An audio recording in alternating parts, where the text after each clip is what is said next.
Gardner, in no hopes. He wrote back and said, it's brilliant. By the way, how long is it? And I had printed it out to make it come out in as few pages as possible. And I said, well, if you want to believe my word checker, it's 40,000 words. And he said, okay, we just have to cut it by a quarter. And I was happy enough to have found not just a venue for it, that it could be published in some form, but it would be published in a magazine that has 40, 50,000 readers, you know what it was at the time. And I mentioned it, online, and immediately people said, well, Gardner Dozois cutting. You know what he did with Joe Holliman's story, The Hemingway Hopes? And the story, which I myself heard, that he worked for days in turning a 40,000 word story into something. And in fact, Joe Holliman was Joe Holliman, and I was me, and several years had passed. And in fact, as you would realize, if you ponder what a killing chore it would be to edit about 70,000 words of fiction every month. I was an adult before I found out that most magazines don't have only one editor.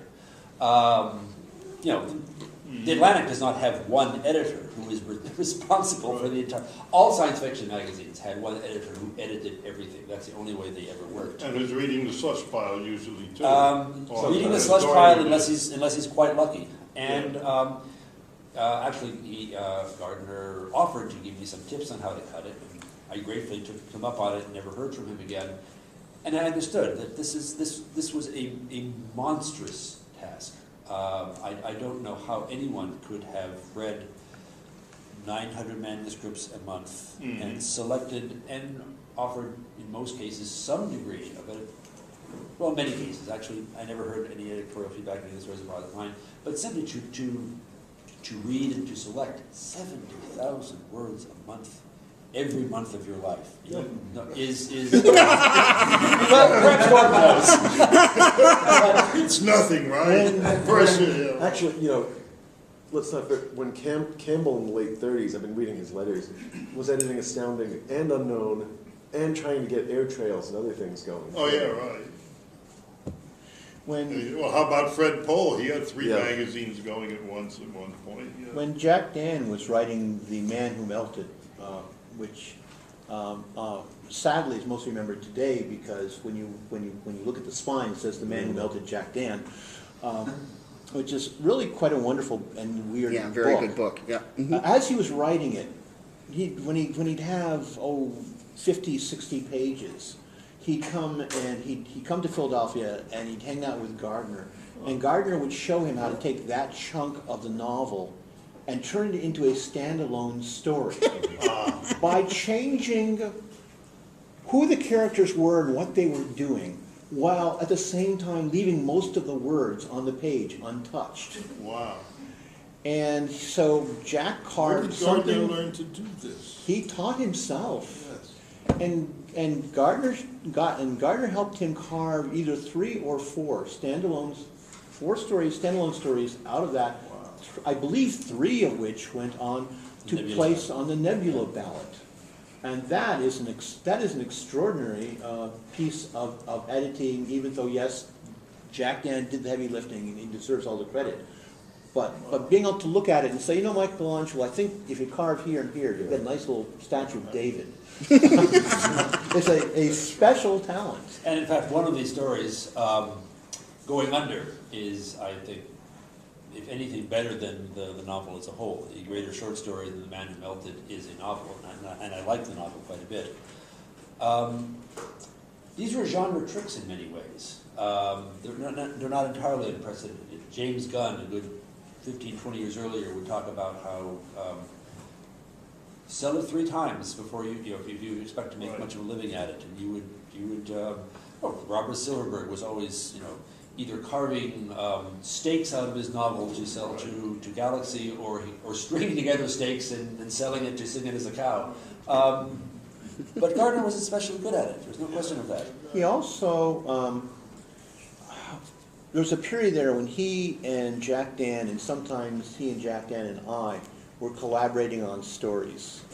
Because Jack would come into town, and I'd just go over there, and we'd sit in Gardner's appalling apartment, drinking his appalling Let's see, sherry. wait, are you That talking was a about? step up from the grungy one. Yeah, right, you're talking Yes. about the one on, Quinn Street. on Quinn Street, I'm yeah. not talking Quince, about oh, the right, sub-appalling apartment. on Yeah, South- The one below the one where I right. was living, right? 19 cats. I counted. What I used to God, remember. to be fair, Gardner denies that, but I counted them too. There were 19 cats at one point, and in this apartment without air conditioning, and we'd all gather and we would talk art, and Jack and Gardner would plan anthologies, and we'd we would plot out stories, and these are stories we would pass around, and then Gardner would send out and sell them to Playboy and Penthouse and all the slicks.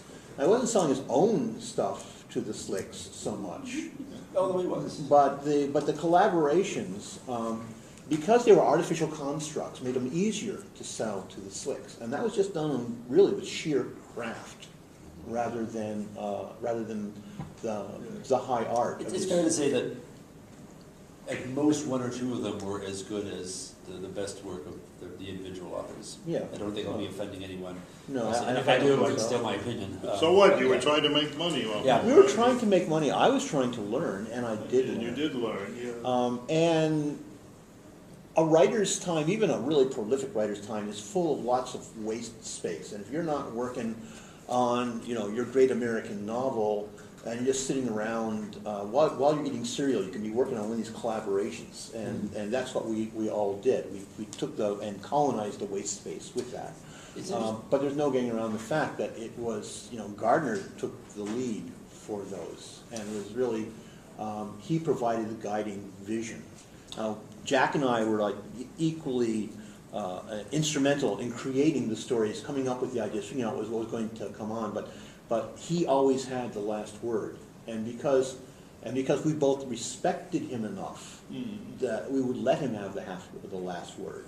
I want to throw something out from totally left field, but it's always intrigued me, which is that when Gardner started writing, the New Wave thing was going on. And the New Wave has sometimes been described as the revolt of the English majors, which I think turned out to be true. That was why I could never quite figure out where I stood on it, because it seemed to be a battle between the pulp writers and the English majors, and I kind of liked the people like Fred Pohl and so on, and didn't fit either category.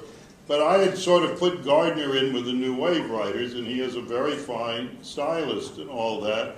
But the interesting thing is he's one of the few writers of his age group who did not go to college. Actually, interestingly, And I just want to ask, do you yeah. think that had any effect on his, I'm curious, but, all right, you started. it's impossible not to say that his not having gone to college had no effect, but I will note, we were all there to a degree. Perhaps Gordon was a little too young to have remembered it, I was but... born in '66. Okay, all right, young kid. I was 15 in 1970, but I was a rabid fan, reading everything and thinking about it.